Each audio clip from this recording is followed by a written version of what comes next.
150 firme di sacerdoti ma anche di laici e le adesioni continuano ad aumentare. Sono quelle in calce alla lettera aperta con cui decine di allievi passati per il seminario di Treviso nella stessa epoca a cui risalirebbero gli abusi denunciati da Gianbruno Cecchin difendono i due sacerdoti chiamati in causa, Don Livio Buso e Don Paolo Carnio, raccontando la loro diretta esperienza. Noi abbiamo desiderato esprimere la nostra esperienza, ecco, che abbiamo fatto in seminario, che è un'esperienza di famiglia, di un ambiente molto sereno, libero, un ambiente educativo, certo, ma con libertà proprio. Don Giovanni Giuffrida, parroco del Sacro Cuore di Treviso, è primo firmatario della lettera aperta. Ci pare un po' inspiegabile, ecco, la situazione.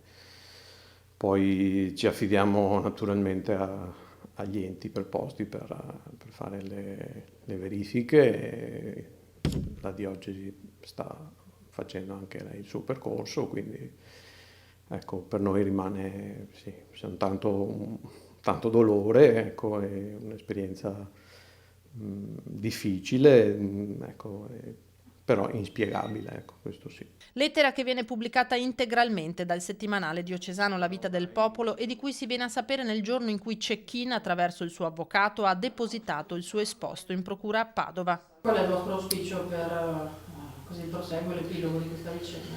Ma che si possa risolvere quanto prima, innanzitutto, e che si possa, come dire, mettere in luce, ecco, la verità anche delle nostre istituzioni diocesane, che sono istituzioni di lunga tradizione e che hanno portato tanto bene alla nostra Chiesa.